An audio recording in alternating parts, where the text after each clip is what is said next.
It's an introduction. Come on. Pero también pasión, fuerza, amor. Passions, strength and love. Así que, ¿verdad?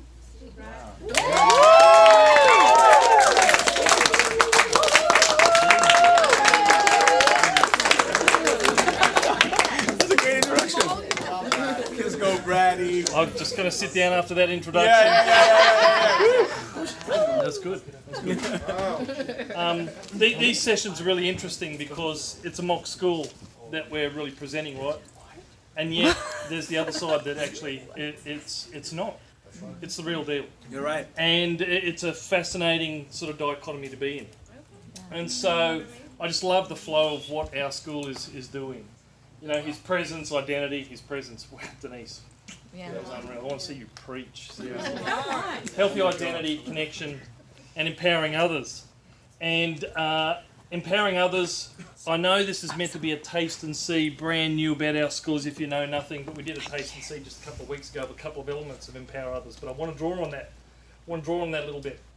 And I want to start with something that it's not. Can you take over for me? Probably not.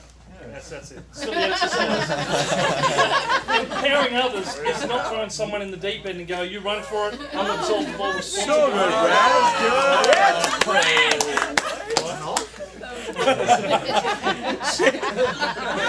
responsibility. Coach Shane has been doing the other way.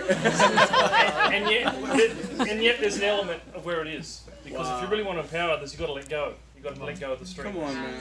And you've got to let go and find a way that you can do that. We went through some tools a couple of weeks ago in the Taste and See, where we did the 5Ms model of equipping people and the Grow model.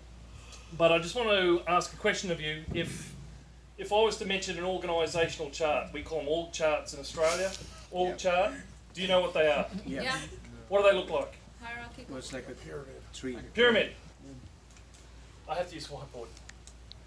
So when you say pyramid, like we sort of have this concept of subordinates, and you know if you do a Google search on organisational charts, that's typically how they're going to look. They're going to look in a sense where, point to me, who's the boss? Okay. Top guy. It's the way we think. It's the way we're trained to think. And in terms of empowering others, the disciples come to Jesus in Matthew 18 and say, hey man, like we've heard about this new kingdom, we're on board, you've chosen me, I'm in the in crew, right? And who's the greatest? Where do I fit? I've got to be at the top here somewhere, surely, right? I'm not going to be down here, I'm not the cleaner, I've got to be somewhere real powerful, right? That's right. What does Jesus say? The least of these, the one who Yeah, firstly his kingdom mind, he's thinking about to enter the kingdom of heaven, you've got to become like kids, right? So I want to leave you with a picture. And that's you invert the picture. Oh boy. And doesn't matter what role you're in, but that's effectively one of the things that Jesus, you've got to become the least. And so what happens if you are the boss, and many of you will be the boss. Many of you will be in charge of people, and it doesn't matter whether you have, I don't know, a cleaner coming into your house, you're the boss. And whether we talk down to them and go, you will, do 10 push-ups. But I challenge you, and I drew this with my staff quite some time ago and asked them to draw an org chart, because there's a thinking that comes with that, do what I say. And I said to them, if we start to think like this, and we'd ask the question, what do you need from me for you to do your job? Not throw you in the deep end, what do you need? This is where tools like the 5M model of empowerment comes in really, really handy. How do I help you get there? How do I help you with your goals? How do I help you realise them? How do I help empower you? So this is sort of the Jesus model of thinking about what do you need to help get the job done. And if you think about, again, the 5M model, that model of how Jesus works for me is just so important. It is about, well, he's given us the Holy Spirit. We have a helper, and go, multiply is the bottom two M's of release and multiply. So in this school, I'm going to flip back the head to back, NYSSL.